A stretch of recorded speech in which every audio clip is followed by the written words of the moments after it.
सा और डीपली समझने की कोशिश करते हैं। मैं अद्वितीय एवं विशुद्ध बोध स्वरूप हूँ। अद्वितीय मतलब वो जिसके सिवा और कुछ है ही नहीं।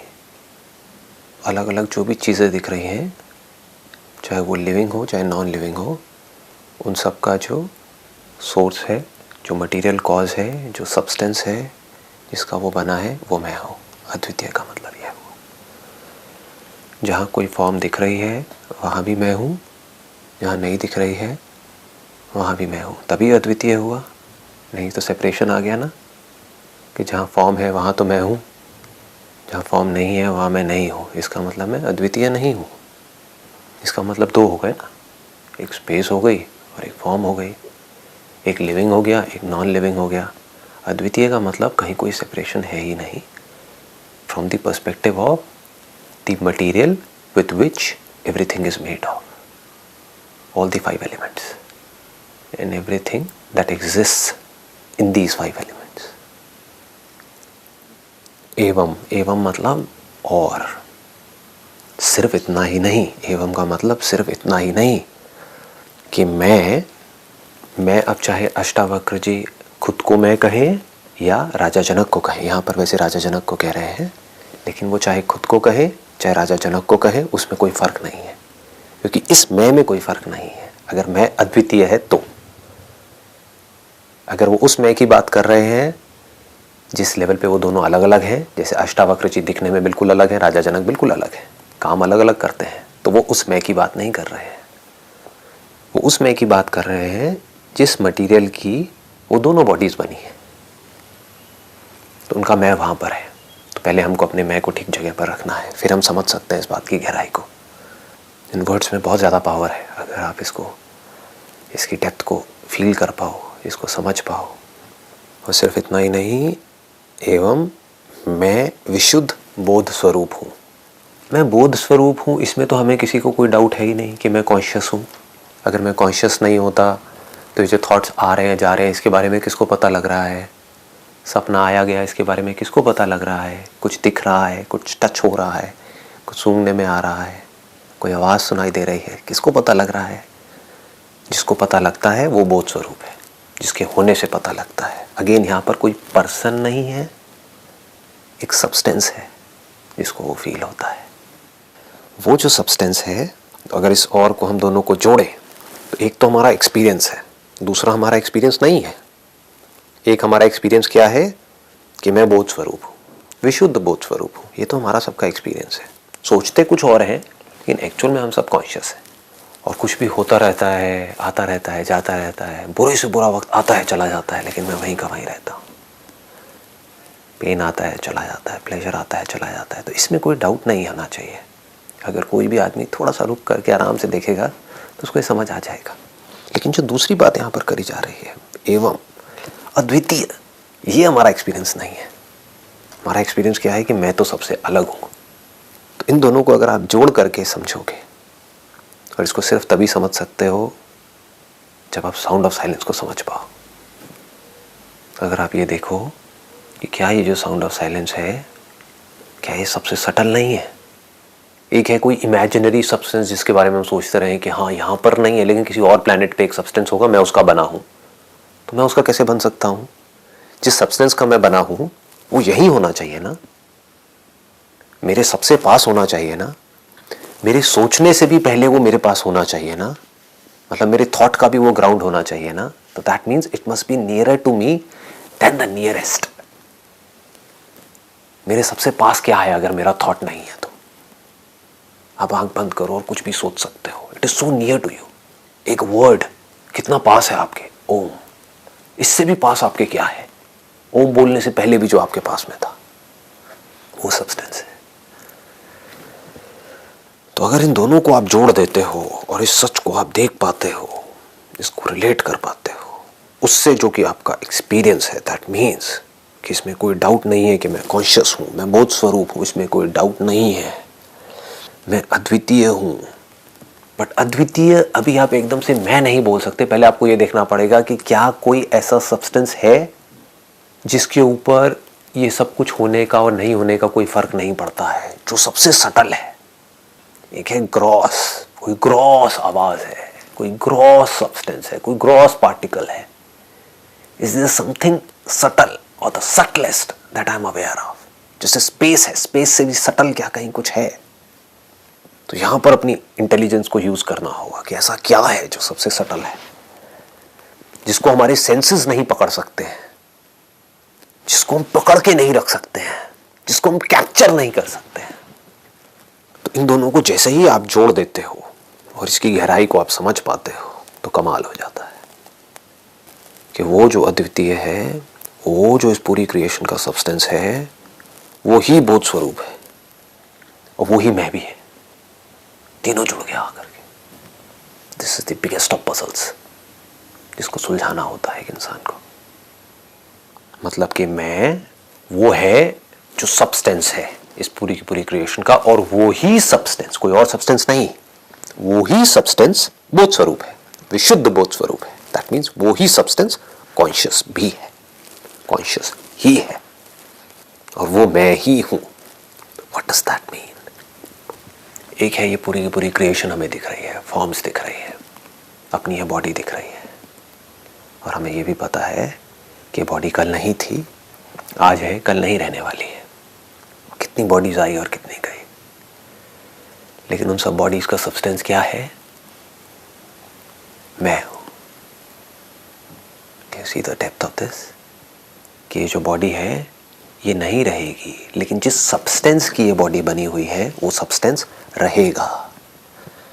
घड़ा नहीं रहेगा, टूट जाएगा, मिट जाएगा, लेकिन जो मिट्टी है वो रहेगी. तो इसका मतलब क्या है कि अब कल अगर ये बॉडी नहीं भी रहेगी तो उससे कोई फर्क नहीं पड़ता है, क्योंकि ऐसा नहीं हो सकता कि वो सब्सटेंस जिसका ये सब कुछ बना हुआ है वो मिट जाए. अगर पूरा यूनिवर्स भी मिट गया, जिसको प्रलय बोलते हैं, साइंस कहती है बिग बैंग से इस यूनिवर्स की शुरुआत हुई, मान लेते हैं, अज्यूम कर लेते हैं, मान लो एक और बिग बैंग हुआ और ये यूनिवर्स मिट गया, तो क्या वो सब्सटेंस जिसका ये सब बना हुआ है वो भी मिट जाएगा? नहीं मिट सकता ना. बड़े से बड़ा बवंडर आ जाए, सुनामी आ जाए समुद्र में, सब कुछ तहस नहस हो जाए, क्या पानी मर जाएगा? पानी नहीं मरता. तो सब्सटेंस कौन है? मुझसे अलग नहीं है, वो ही मैं हूं. समझ अपने आप को कुछ और रहा. एक्चुअल में सिर्फ वो सब्सटेंस ही है और कहीं कुछ नहीं है. और सिर्फ इतना ही नहीं, वो ही सब्सटेंस कॉन्शियस भी है, कॉन्शियसनेस ही है. ये यूनिवर्स भी हो सकता है कल नहीं रहेगा, लेकिन वो सब्सटेंस रहेगा, मैं रहूंगा, कॉन्शियसनेस रहेगी. फिर क्या होगा? उसी सब्सटेंस से जब कंडीशंस चेंज होंगी, जब टाइम आएगा, because this all is in time but I am beyond time. The substance, the cause of everything is always beyond time and space. सब बनेगा और सब मिटेगा. आज ये जो प्लैनेट है कल नहीं होगा. जब नहीं होगा तो इस पर जो लाइफ है वो कहां होगी? लेकिन जिस सब्सटेंस का ये प्लैनेट बना है, क्या वो सब्सटेंस भी नहीं होगा? सब्सटेंस तो होगा ना. वो कैसे मिटेगा? सटल हो जाएगा और सटल हो जाएगा और सटल हो जाएगा. मिटेगा कैसे? पानी को उबाल दोगे तो पानी मिट जाएगा क्या? सटल हो जाएगा, चेंज हो जाएगा. तो सब कुछ बदलता रहेगा. This is the nature of the universe. तो ना मेरी कॉन्शियसनेस मिटी, ना जिस मटेरियल का मैं बना हूं वो मिटा, कुछ भी नहीं मिटा. क्या मिटा? फॉर्म भी मिटी नहीं है, फॉर्म चेंज हो गई है. सोने के गहने को आपने गर्म किया तो क्या सोना मर गया है? नहीं, सोने की फॉर्म चेंज हो गई है. तो वो जो फॉर्म्स हैं वो सब डिसॉल्व हो जाएंगी किस में? फॉर्मलेस में. फिर वापस से because of some conditions when the time is right वापस से फॉर्म्स बननी शुरू होंगी. धीरे धीरे धीरे धीरे धीरे धीरे धीरे धीरे प्लैनेट्स बनेंगे, धीरे धीरे सब कुछ होगा. पूरी की पूरी एक साइकिल है. And again when the conditions are right, तो कुछ ऐसी फॉर्म्स बनेंगी जो रिफ्लेक्ट कर सकती होंगी. ऐसा सब्सटेंस बनेगा जो मिरर के जैसा होगा, जिसमें वो कॉन्शियसनेस जो हर जगह है, वो जो फॉर्मलेस है, वो उस मिरर में और फॉर्म्स को देख पाएगी। तो अब अगर ये बॉडी ना भी रहे तो उससे कोई फ़र्क नहीं पड़ता है। क्यों?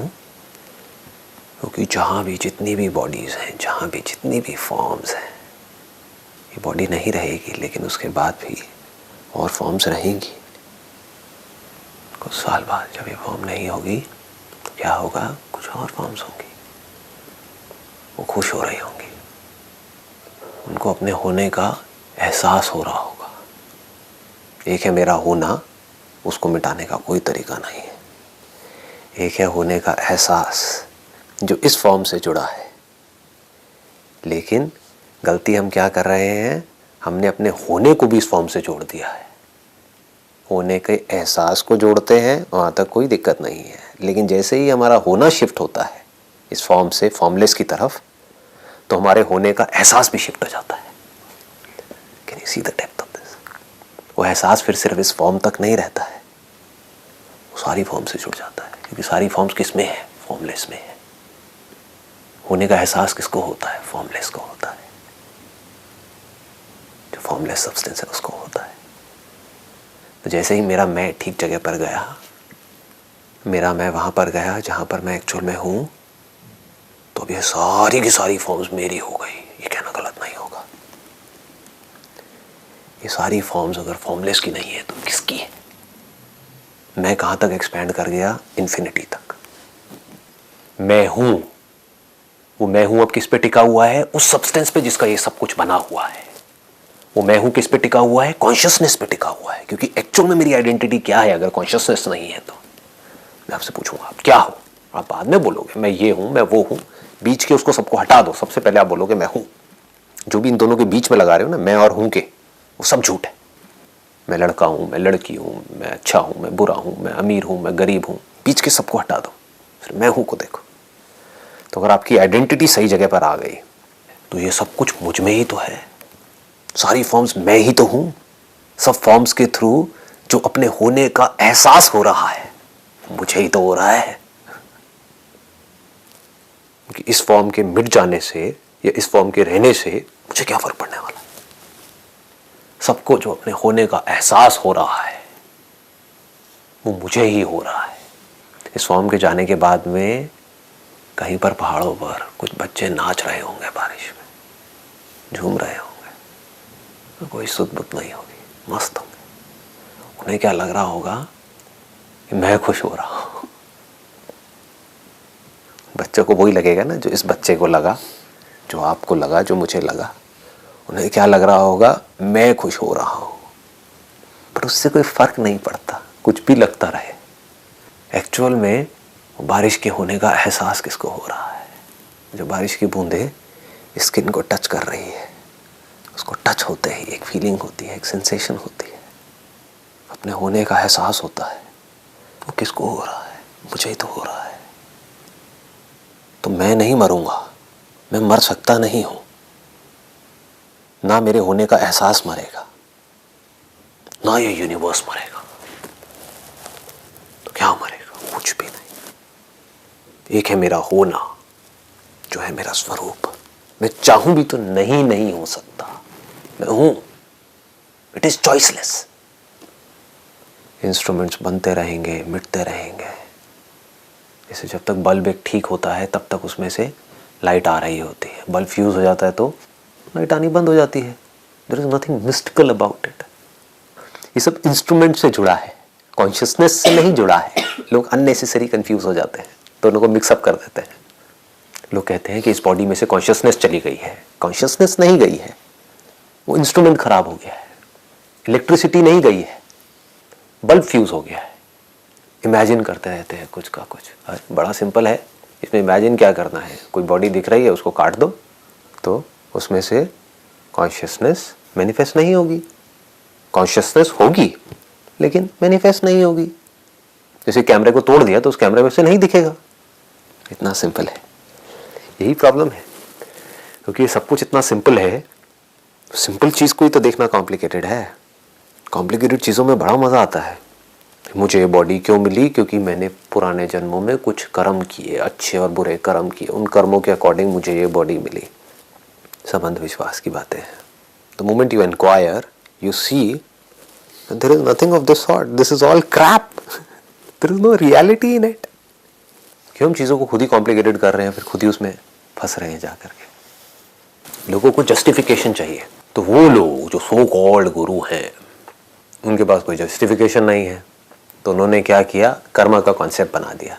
कोई आकर के पूछता है मेरे साथ में इतना बुरा क्यों हो रहा है, उसके साथ में इतना अच्छा क्यों हो रहा है, वो इतने अमीर घर में पैदा हुआ है, वो इतने गरीब घर में क्यों पैदा हुआ है, उसने इतने दुख क्यों भोगे, उसने इतने सुख क्यों भोगे। तो लोगों ने कॉन्सेप्ट्स बना दिए। पहले तो वो खुद आलसी है, दी सो कॉल्ड गुरुज। कौन समझेगा इतना डीप में जा करके, जो बुक में लिखा है बस वहीं तक देखो, उसके आगे दिमाग लगाने की ज़रूरत नहीं है। कौन दिमाग लगाएगा, सब मैकेनिकल है।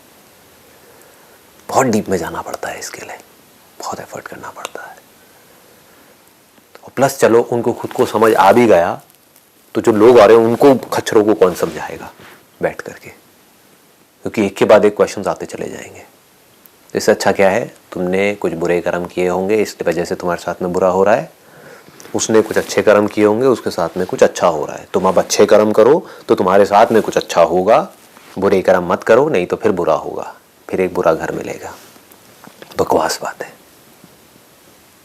क्योंकि रियलिटी क्या है, कितनी सिंपल है देखने की।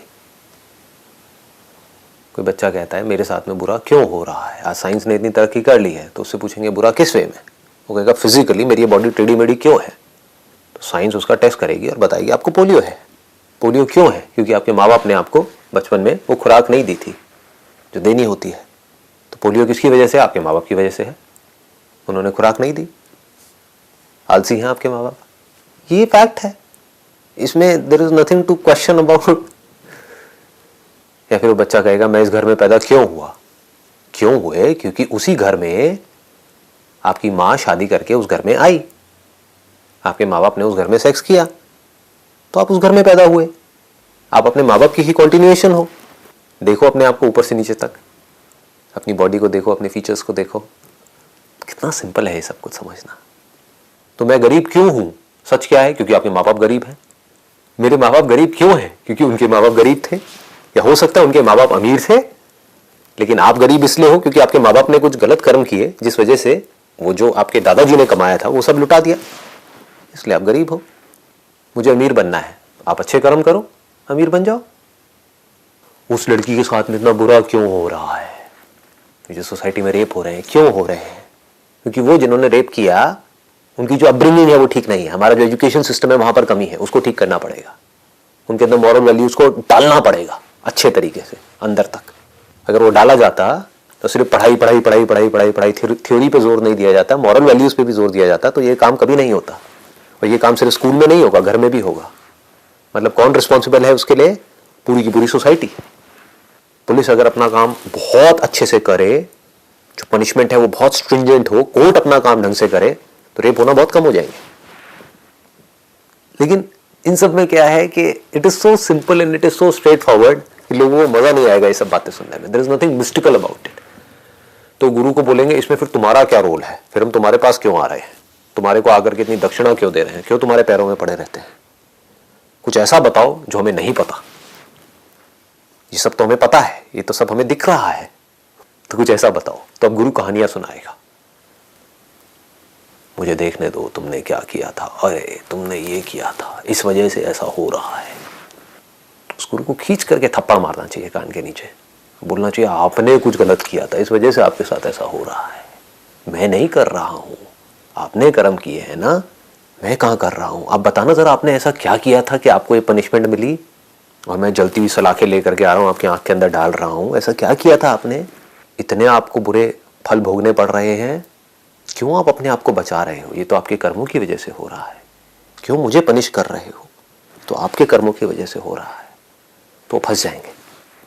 अगर मैं आपके साथ कुछ गलत कर रहा हूं, इसका मतलब आपने जरूर मेरे साथ में पिछले जन्म में कुछ ना कुछ बुरा किया होगा। तो ये सब थ्योरीज है।